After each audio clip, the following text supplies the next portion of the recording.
En este momento iniciamos el panel Seguridad Alimentaria y Farmacéutica, en el cual van a participar Nicolás Cobo, profesor de la Pontificia Universidad Católica de Chile, Bryan del Centro de Investigación de Trinidad y Tobago, y Rodrigo Corredor, profesor de Derecho Económico de la Universidad Externado de Colombia, y moderará la profesora Diana María Beltrán de la Universidad Externado de Colombia. Bueno, gracias. Buenos días a todos. This panel we are going to conduct it in English. Okay, it's a little change before lunch. And in part because today we have here Bryan joining us from the Caribbean, from Trinidad and Tobago, and also our friend Nicolás, who always join us in these ventures. And virtually we have our colleague Rodrigo Corredor. So for the purposes of this panel, we are going to discuss two topics that are relevant for the people. And I'm talking for each of you. We're going to talk about pharmaceutics as well as food security. And the reason for that, it's because these are the topics where you can actually realize how much all the theory that we have discussed during the morning affect us every day. So for that purpose, we're going to begin with the Nicolás presentation regarding food security and what kind of convergence do we need for food security. Okay, so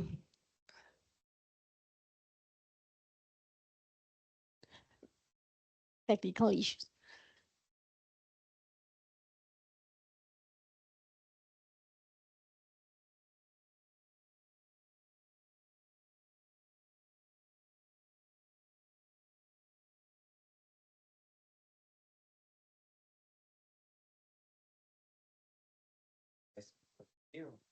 Yes, or if you want just to sit down and start passing.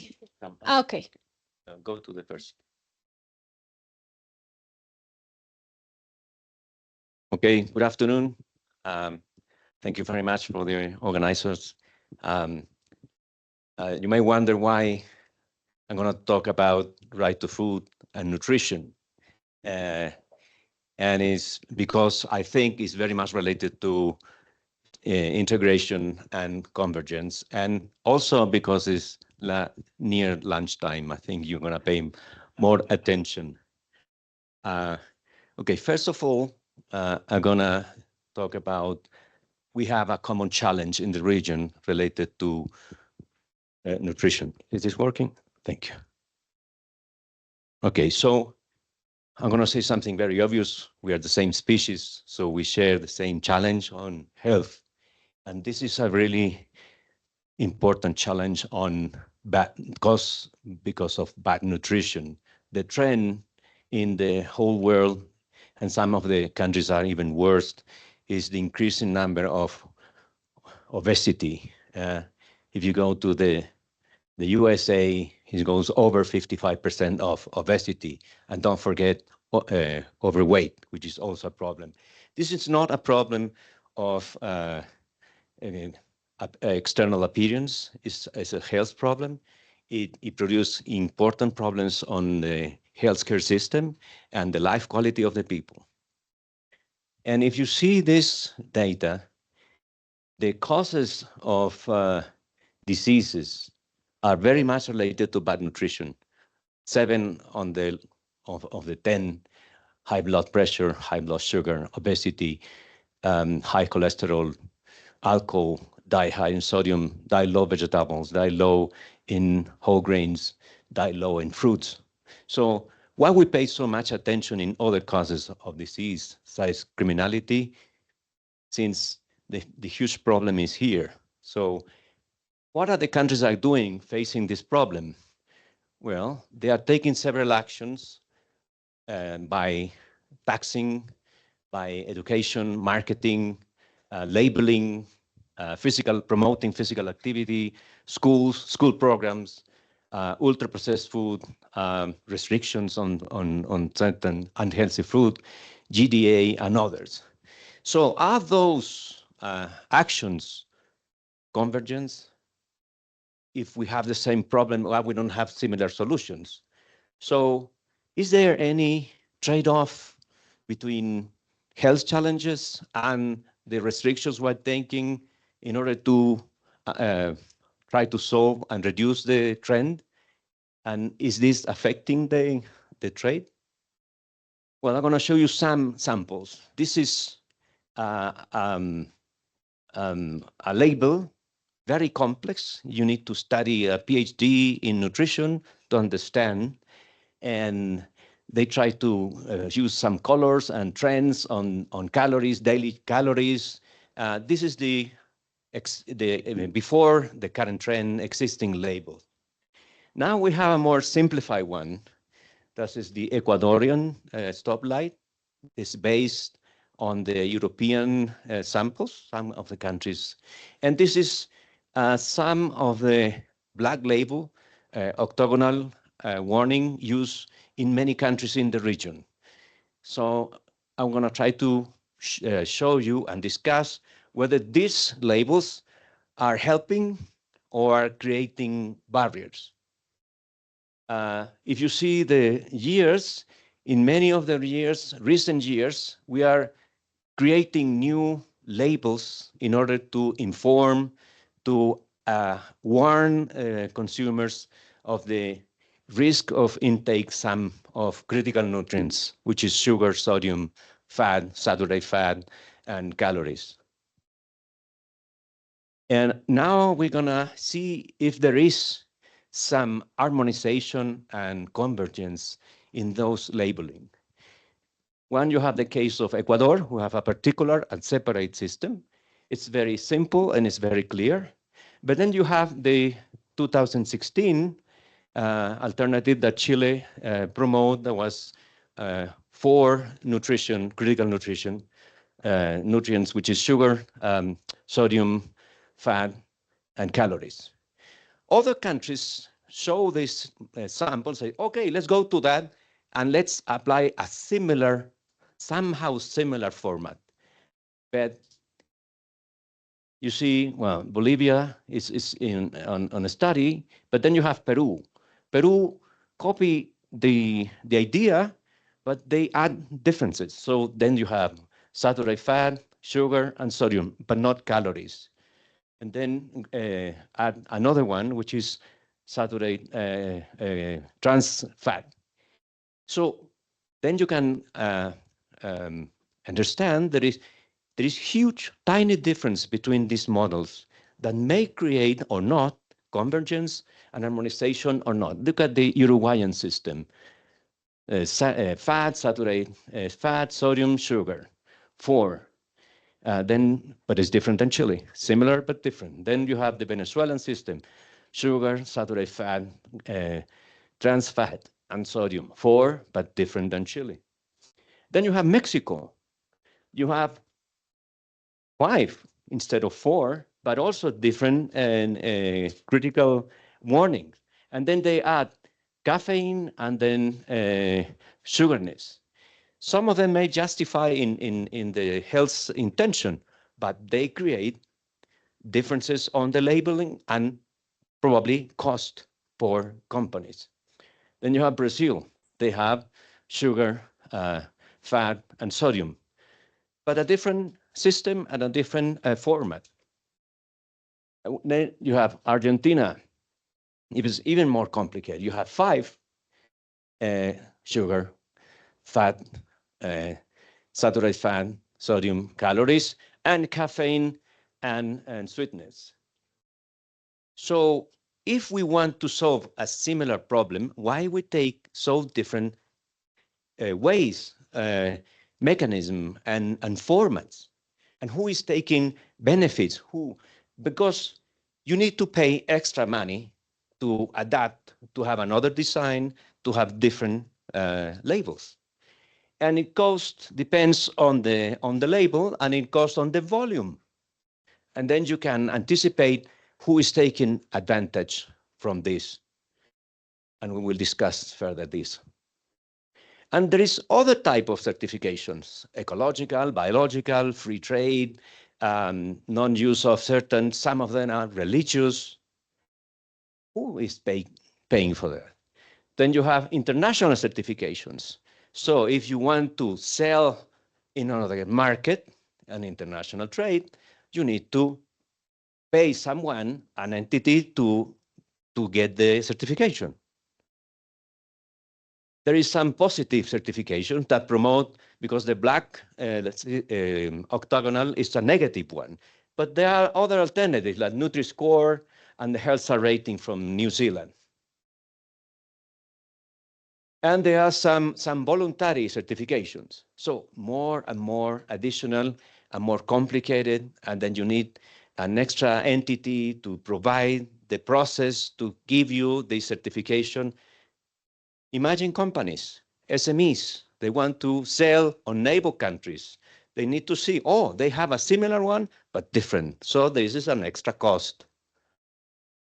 And allergens, the USDA identified 9 allergens, but the European Union identified 14.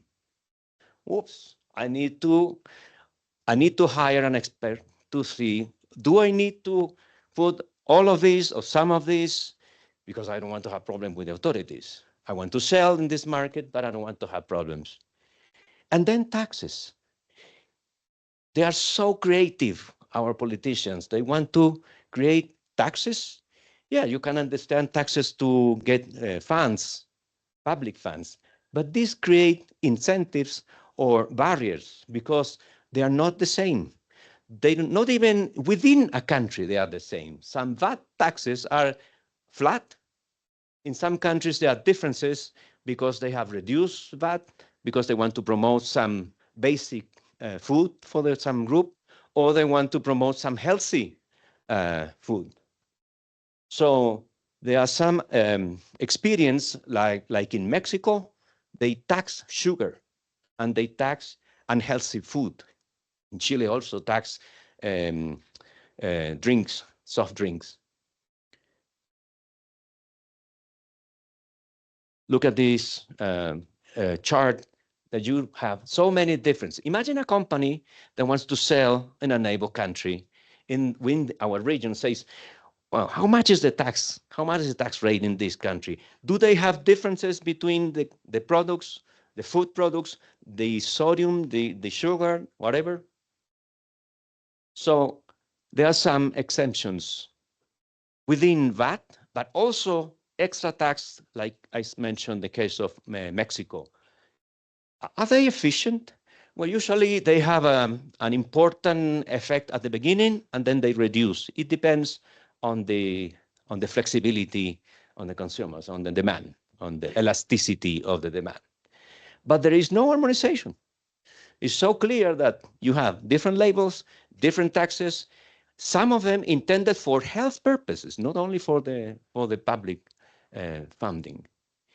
So this is more similar that we are facing as a society on the electric device, because we have so many, and then you change your phone, you change your computer, and there's another cable, different. You see, why on earth they don't take one same system? It's because they want to create barriers. They want to control the cycle of the product. Even within one company, if you see iPhone, they change the products from one generation to another. So there is this legislation that will start this year. Chile, this is a European legislation, but also Chile issue a law, a similar legislation, in order to have only one system. Jesus Christ, this is so obvious. Because who is taking advantage? The big players. Big players, they will say, we don't want regulations, we don't want restrictions, we don't want labeling. But let me see this. Oh, there is a benefit at the end, because my competitors, not the big ones, because they have economy of scale, they have average cost, they have benefits because they have the volume, they have the capital to undertake this regulation, and they have an additional benefit, which is reducing the competence, particularly from the international approach.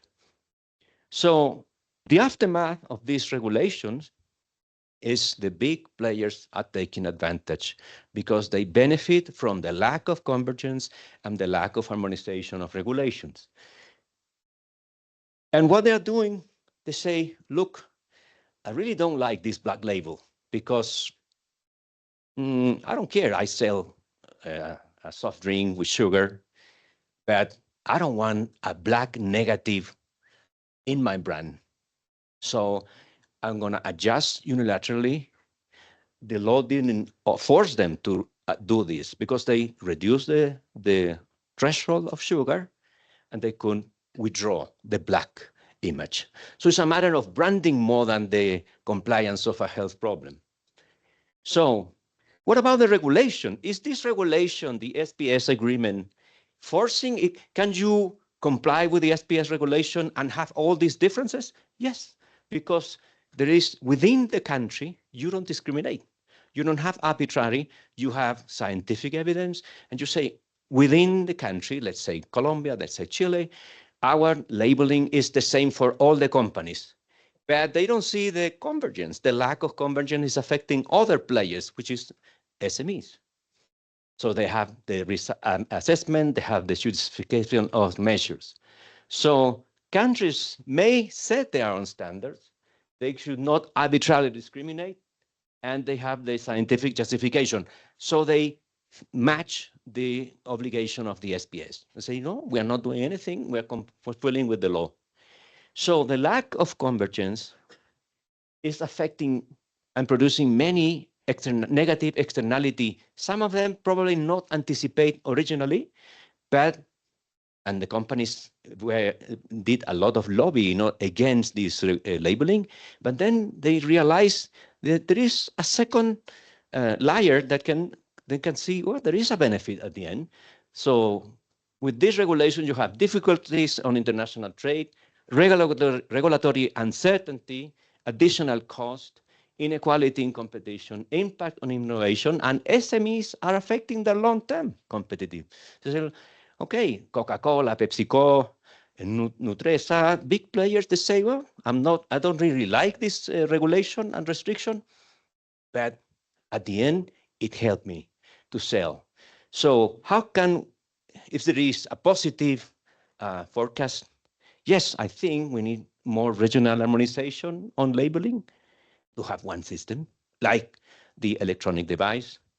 We need to have a mutual recognition of certification and process through some of the entities that were mentioned in this conference, and support programs to SMEs. Otherwise, they cannot compete and they will be withdrawing from the market. And the percentage of the big players only will increase. And promoting regulatory dialogue with the civil society, with the academic group, with us, and transparency. So why is the purpose, what is intended for this regulation and restriction? In some of these entities, the Codex Alimentarius, this is a more universal, Pacific Alliance, Mercosur, CAN, and others that you already mentioned. So this is the challenge, and this is the trade-off. Thank you very much.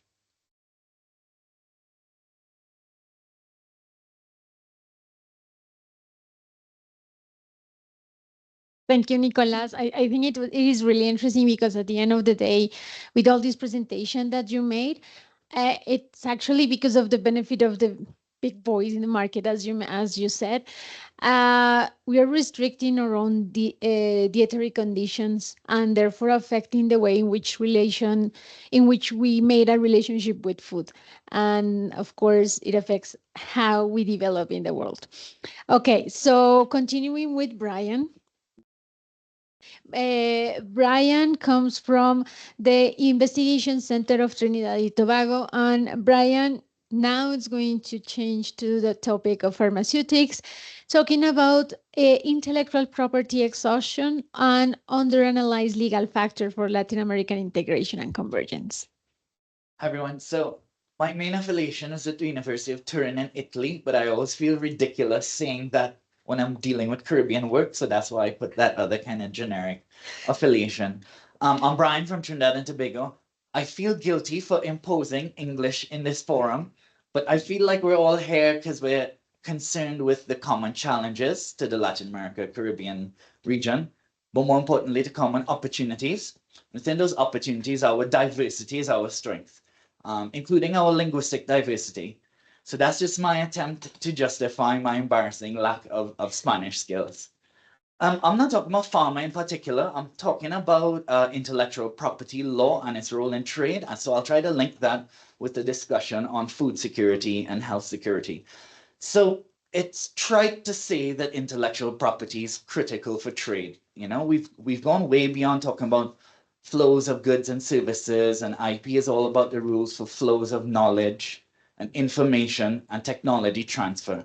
But it's related to these core economic concepts of capital and goods still, you know.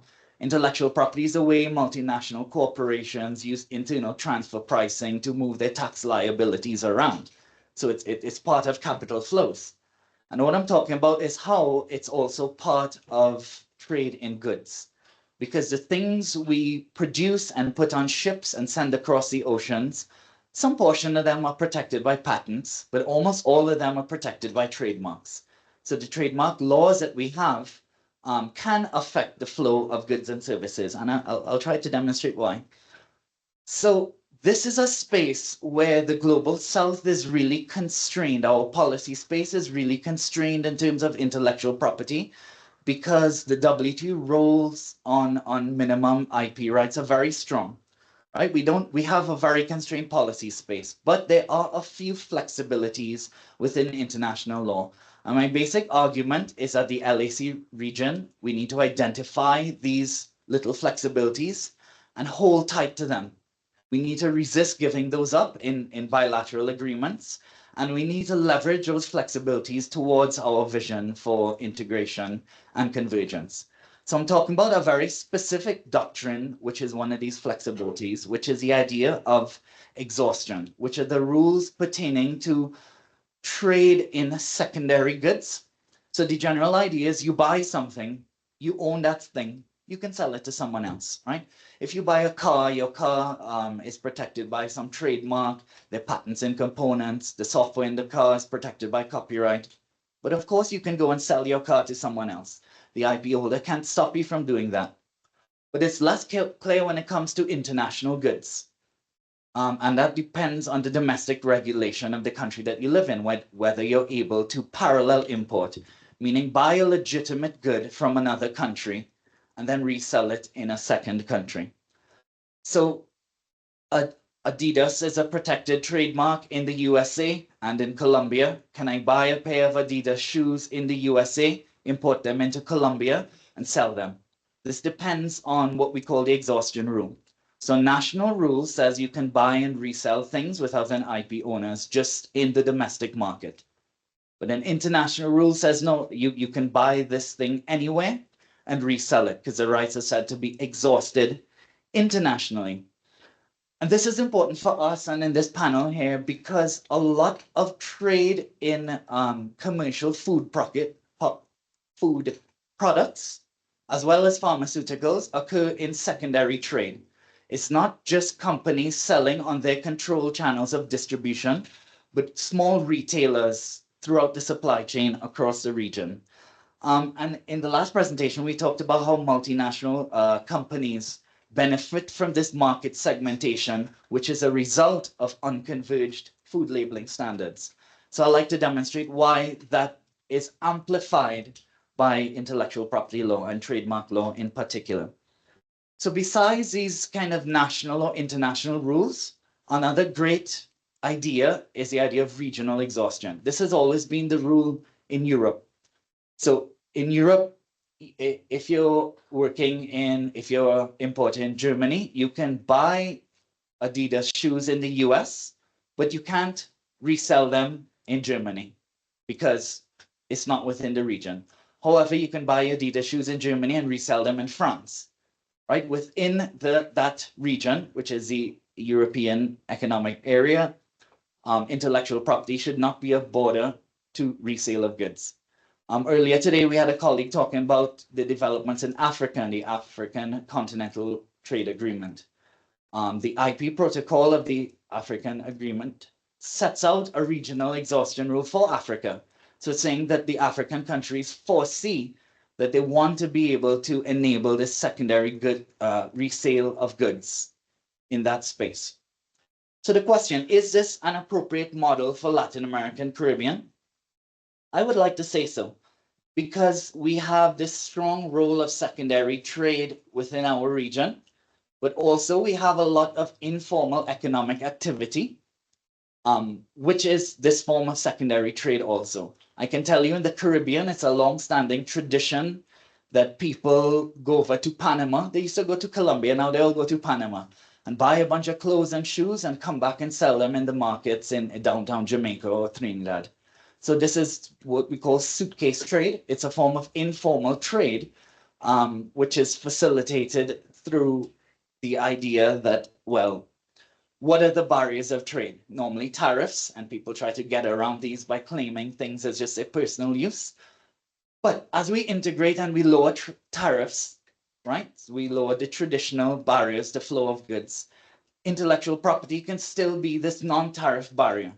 It's a privately enforced non-tariff barrier, but it's increasingly publicly enforced such that we're making our customs officials play a role in stopping goods at the border which are coming in without a trademark owner's permission.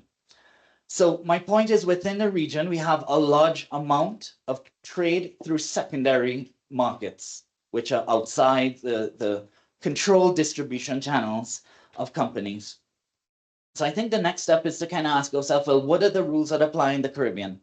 So I look at 4 major blocks, and I'll just give a summary one by one. The first is Mercosur. So in the south of South America, there is an IP protocol, but it does not define a coherent exhaustion rule for those countries. To add to that, I understand there are some political tensions where only Paraguay and Uruguay signed this protocol or ratified the protocol.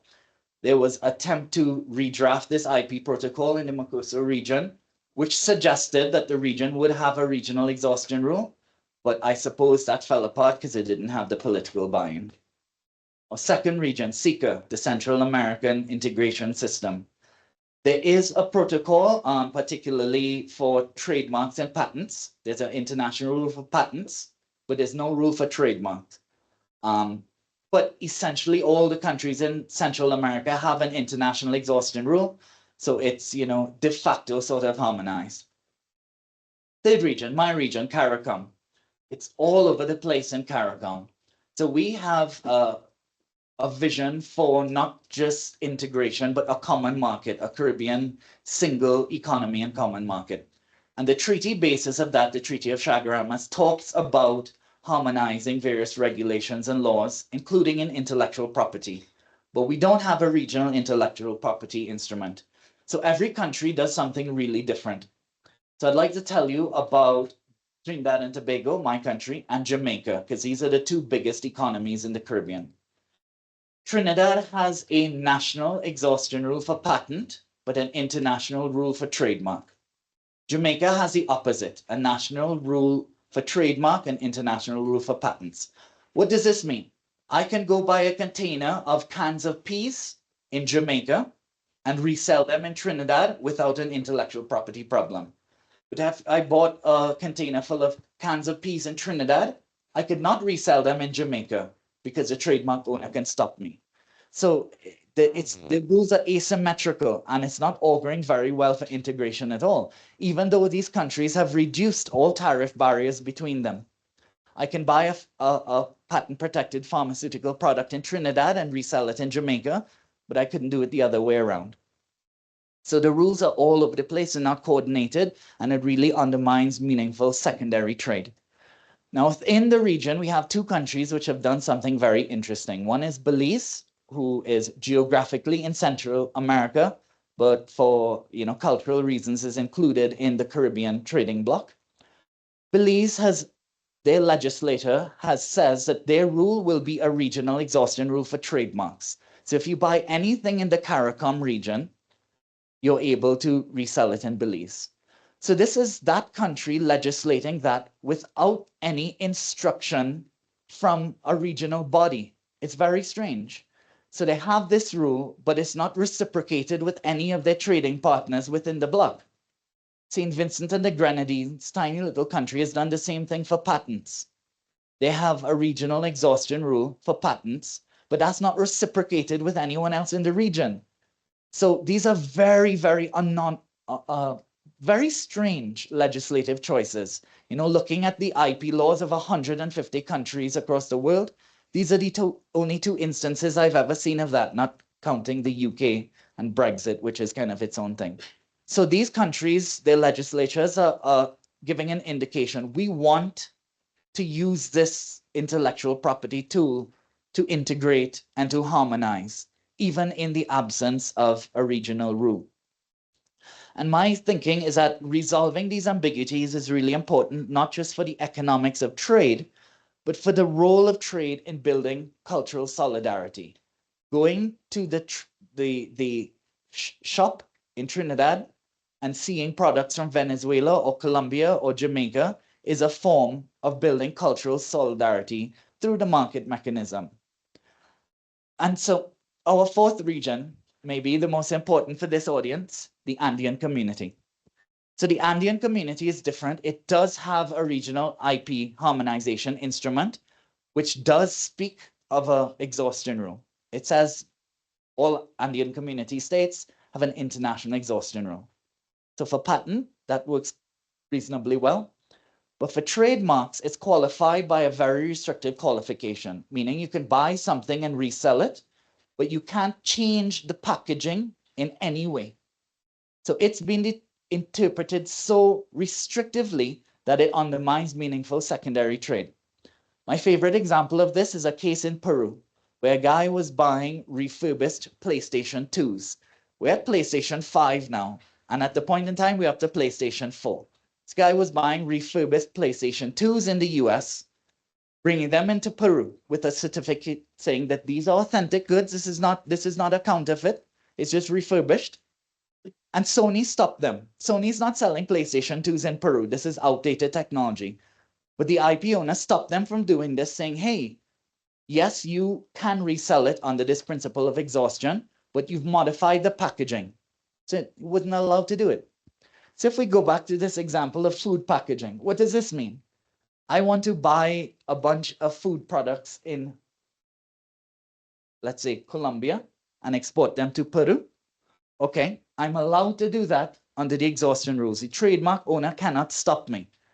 But the health regulations means I now need to change the labels to comply with Peruvian health regulations or labels, which is different from the Colombian ones. So when I change the label now, I've now modified the package, and then the trademark owner can stop me. So there's a misalignment of all these regulatory instruments. I think about how happy I am to have a growing Spanish-speaking community in Trinidad and Tobago and other Caribbean islands. And I think if you're Colombian living in an English-speaking island in the Caribbean, you'll probably want to go to some market and buy Colombian products. So someone can do that on the exhaustion. They could come and sell these trademark products in the Caribbean island. But the importer is going to have to put an English label on that because we're an English-speaking country. So trademark law allows you to import the Colombian goods into the Caribbean country. But as soon as you replace the Spanish label with an English label, the trademark owner can stop you.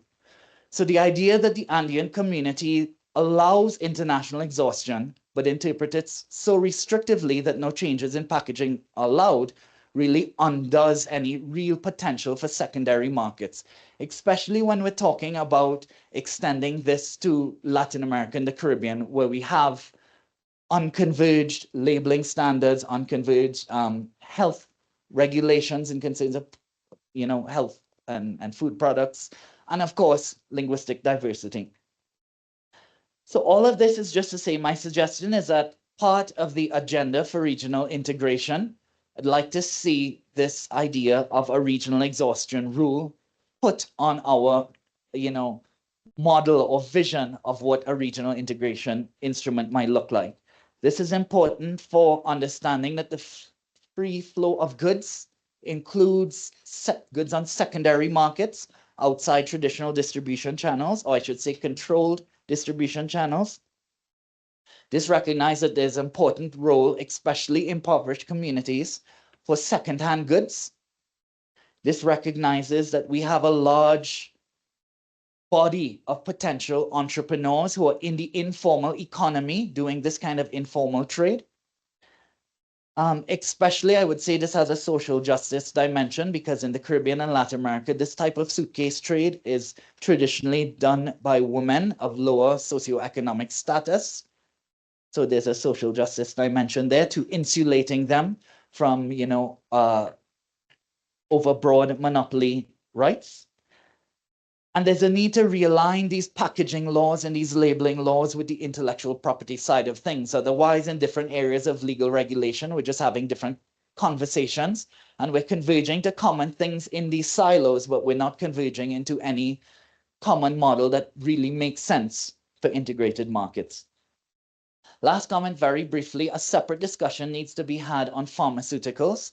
Parallel trade and the idea that you buy pharmaceuticals in country A and resell them B is the most critical part of this discussion. I don't go into detail there because there are many more things when it comes to pharma. You just can't sell a pharma product. You're dealing with, the standards for regulatory approvals, clinical trials, etc. But one of the problems is we don't have empirical data on all of this. Trade statistics tells you how much goods flow between two countries, but not whether those are on primary or secondary distribution channels. And also a large portion of that isn't captured at all because of informal economic activity. So in conclusion, my point is we should look in this intellectual property space, identify the flexibilities we have under international law, which are not many. Be protective of them. Don't give them up in bilateral agreements. Trinidad shouldn't go around signing bilateral agreements with the USA without having a greater conversation with our partners in the rest of the region, and use those flexibilities towards our vision of Latin America integration. And I just talked about one specific, hyper-specific example of a legal doctrine which can be used in that context, and that is intellectual property exhaustion. Thank you very much.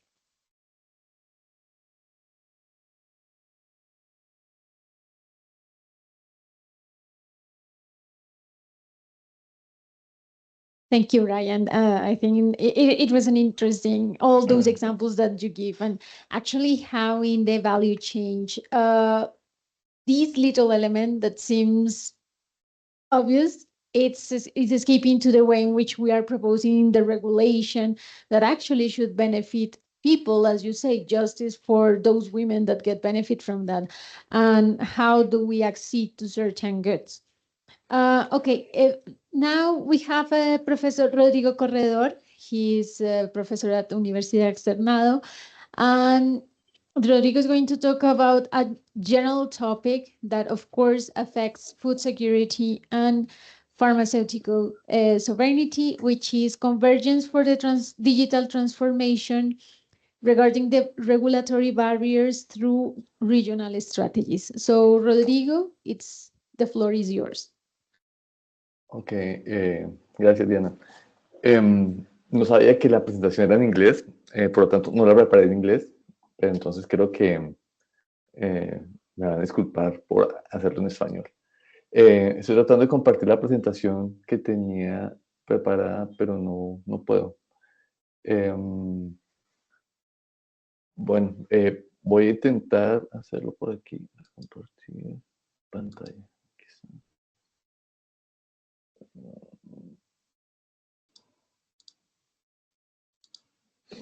No sé. Bueno, en fin, voy a tratar de hacerlo corto porque también creo que estamos sobre el tiempo. Lo que me pareció muy interesante es que el tema de propiedad intelectual, que yo lo veía muy difuso tanto en el tema de seguridad alimentaria como en el otro tema del agotamiento del derecho, termina siendo muy parecido al tema que yo venía a proponer, que es el tema de mirar las normas de propiedad intelectual en materia de derecho de autor dentro como un tema en el que debemos buscar convergencia. Y justamente me parece interesante cuando hablamos de transformación o esa industrialización 4.0, como la refirió el profesor Gustavo García, es fundamental para todos los países de esta parte del continente que queremos buscar una convergencia, encontrar como unas interpretaciones que nos permitan avanzar tanto en la parte comercial, pero también en la parte científica. Y mi preocupación y el énfasis de esos pequeños minutos que yo les voy a hablar es en el acceso a la información con fines científicos y cómo la interpretación que desafortunadamente no les puedo mostrar en la diapositiva, básicamente la dificultad que tenemos para insertarnos en la nueva economía que nos ofrece nuevas posibilidades a partir del uso de las técnicas de minería de datos, la inteligencia artificial, y todas estas posibilidades técnicas, obviamente nos ponen en una situación muy complicada de no poder explotar muchas veces o no poder acceder al conocimiento que circula libremente en todo el mundo, pero que cuando tenemos que utilizarlo para unos fines científicos encontramos barreras. Entonces, el punto de partida es un trabajo del profesor Sean Flynn y Mike Palmedo en la Universidad de American University. Ellos detectan que, hay una dificultad muy grande en los países, en algunos países de Sudamérica, en relación con la manera como se aprecian las limitaciones y excepciones al derecho de autor. Y esas limitaciones y excepciones al derecho de autor, al ser interpretadas de una manera restrictiva, dificultan que las empresas del sector de las industrias creativas o de la información o los creadores de software puedan tener mayores ingresos. Es decir, ellos se ven coartados en su libertad de empresa. Esta visión restrictiva también hace que se dificulte la producción académica y la producción científica de calidad, y hace que se genere una dependencia del sector editorial, que es muy monopolizado. Entonces, ¿cuál es el centro del problema? El centro del problema es que cuando diseñamos las normas, cuando decidimos aceptar las normas de propiedad intelectual negociadas en la ronda de Uruguay y contenidas en los acuerdos SALPIC, esa negociación que tuvimos fue una negociación, como decía el primer expositor de esta mañana, que estaba todavía muy influenciada por una visión colonialista. Es decir, ellos nos proponían unas recetas, una receta en la cual nos decían: ustedes cumplen este conjunto de normas y les aseguramos que ustedes van a tener acceso a la sociedad del conocimiento, que van a poder tener mayor capacidad de producir bienes y servicios elaborados, van a salir de la economía extractiva. Y en realidad, también, como lo decía otro expositor esta mañana, esa es gran parte de la promesa incumplida de la liberalización bajo los acuerdos de la OMC. Hemos hecho 30 años de liberalización, hemos mantenido unas interpretaciones bastante restrictivas, y es más, está tan anclado en nuestra cultura jurídica que cuando concebimos la regulación de las limitaciones y excepciones al derecho de autor, por lo menos en Colombia, están concebidas dentro de una potestad reglamentaria.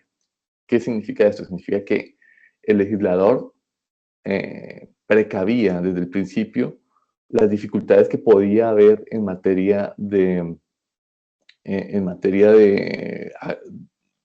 protección de los bienes intangibles del derecho de autor, y por lo tanto esas normas que protegen o que protegen a los autores están concebidas dentro de un bloque muy cerrado, el cual solamente puede ser abierto y revisado por el legislador a través del proceso legislativo. Entonces, ¿qué pasa? Eso hace que cualquier reforma o cualquier innovación que queramos introducir para tener normas de derecho de autor que sean más adaptadas y que permitan un mejor uso, tiene que pasar por el proceso legislativo. Y hay una gran barrera, y eso es una barrera que es estructural y que afecta a la convergencia, porque independientemente que tengamos órganos judiciales de carácter supranacional que puedan interpretar esas normas, la verdadera reforma al interior de los estados pasa por el proceso jurisdiccional, por el proceso legislativo. Entonces, eso abre dos compuertas. Una, o hacemos que el proceso legislativo se modernice y asuma las realidades del mercado, asuma que un cambio tecnológico y que las normas de derecho de autor quedan un poquito desuetas, o utilizamos los resultados positivos de la convergencia que tenemos y que eran bien referenciados por el profesor Gustavo García, en el sentido de que la Corte, el Tribunal Andino de Justicia, puede, de cierta manera, interpretar las normas, puede darle alguna flexibilidad a esa rigidez tradicional y superar esa visión de que la propiedad intelectual es la única manera de proteger e incentivar las inversiones, y al mismo tiempo, a través de interpretaciones prejudiciales, que hay muchas en materia de propiedad intelectual, sobre todo en el tema marcario, pero hay unas muy específicas en tema de patentes, pero en el tema de derecho de autor yo diría que son muy conservadoras y son muy tradicionalistas. Pero lo que nos demanda en el momento actual es que para lograr un tema de modernización y de inserción, es un tema al final de política industrial. Nuestra política industrial solamente va a poder insertarse en un mundo del conocimiento si nuestros investigadores tienen acceso a los recursos de investigación que hoy están dinamizados por la inteligencia artificial, text and data mining, Internet de las cosas.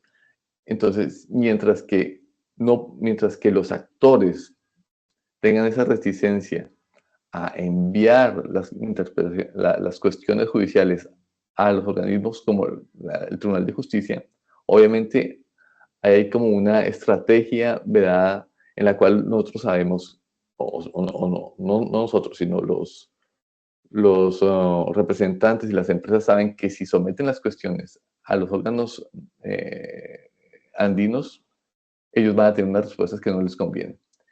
Entonces, eso nos pone en un escenario en el cual decimos, necesitamos buscar convergencia, pero en el fondo la convergencia ya ha dado unos frutos. Lo que necesitamos es ser más ambiciosos en el sentido de utilizar los instrumentos que existen y hacer visibles sus resultados.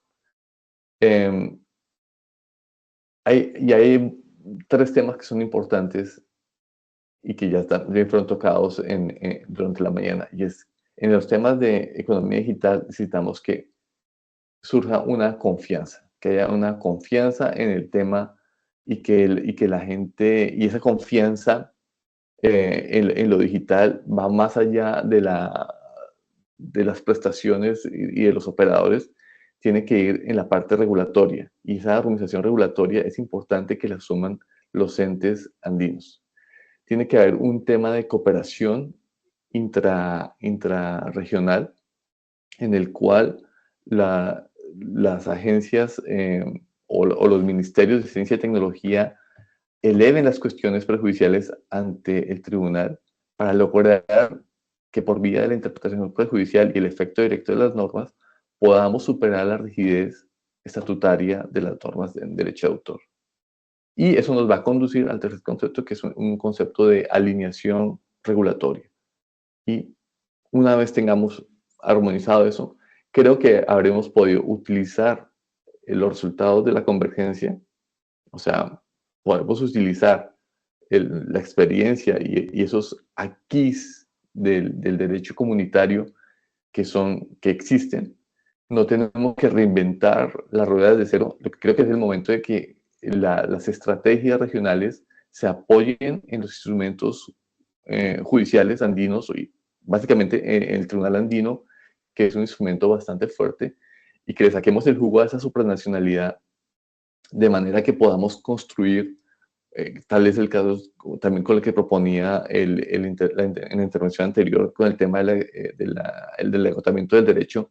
Creo que ahí es importante que los actores concernidos no le tengan miedo al uso de los instrumentos judiciales, y los resultados nos van a permitir dar esas pequeñas victorias que al final permiten construir esa cultura regional que nos hace falta.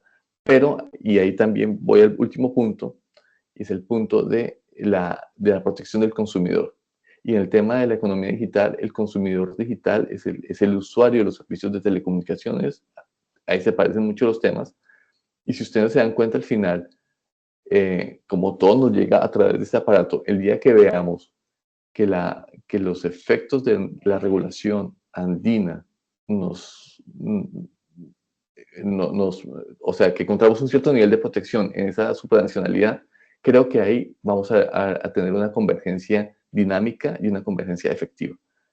Ese era el punto que yo les quería poner y espero que haya sido lo suficientemente claro, y si no, pues podemos abordarlo en una sesión de preguntas y respuestas.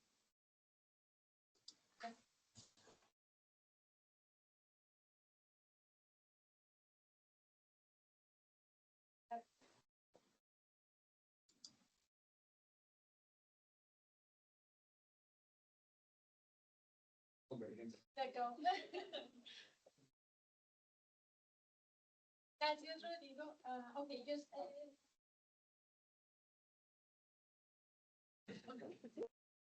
es como que se apagaron. Gracias, Rodrigo. Sí, sí. Gracias, Rodrigo, por tu intervención. Maybe just a point to finish this part of the conference, and this is a question directed specifically to Bryan and Nicolás. And is that, considering your interventions, basically what we see is that there is a problem not in the value chain that is created, whether regarding food products or pharmaceuticals, but it's actually how that change, that value change is affected by this particular regulation. So just to wrap up, and considering what we have talked about this morning, do you think we have those spaces specifically in Latin America to discuss this type of regulations? I think you have to. Sí. So, who wants to begin? Sí.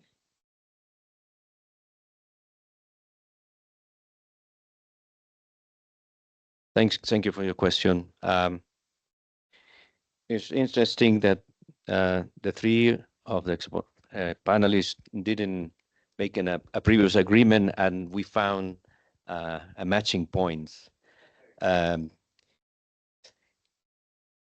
you issue a law or a regulation, you need to see the possibility of distortion.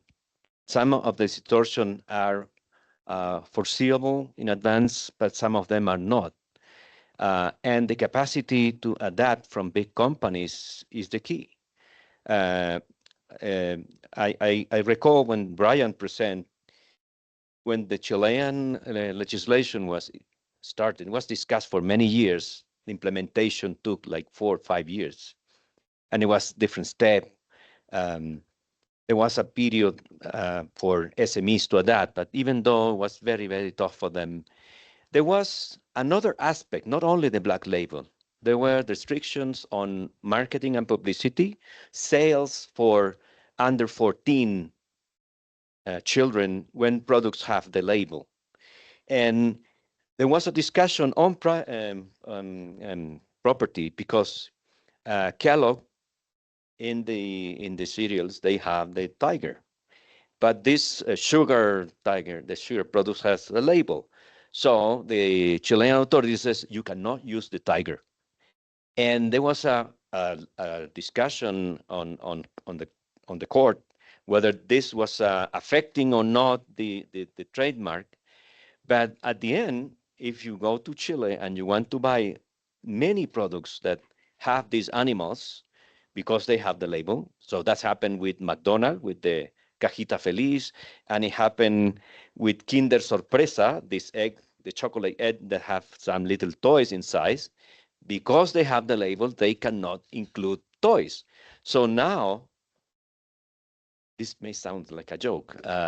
You cannot buy Kinder Sorpresa in Chile because they cannot adjust, because they should change the product. So you can find in Chile fentanilo, but not Kinder Sorpresa. So this is, the central point. So what is your intention? And you need to anticipate the possible distortions. Incorporate as much as possible the industry to have a dialogue, a transversal dialogue with the civil society, and try to avoid distortions that maybe in an unintended way affect companies, SMEs that you didn't expect to affect it. Okay, thank you.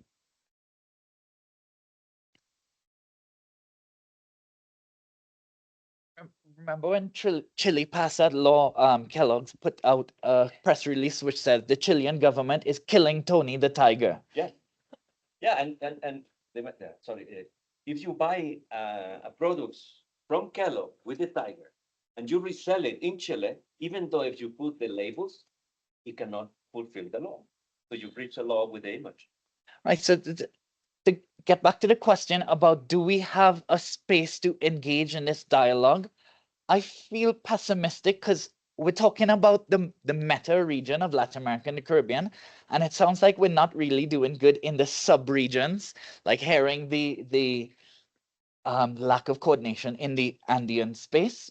But what I would say is let that not be a cop-out, because there are unilateral things at the domestic level. Like for the problem I was describing, my government can get around this if they say, okay, we can have mutual recognition of labeling standards. So if the label coming from Jamaica does not comply with Trinidadian standards, we still allow it because there's mutual recognition of the trading partner standards. It's a different standard, and we accept this regulatory diversity until the product becomes so omnipresent in the market, then we wanted to adapt. So we at least allow for some presence. So is there a space? I don't know, but maybe a different question. Is there need to be a space? Are there not domestic regulatory steps that can be taken which can then create the groundwork for regional mechanisms? And maybe that's one different angle of having the conversation.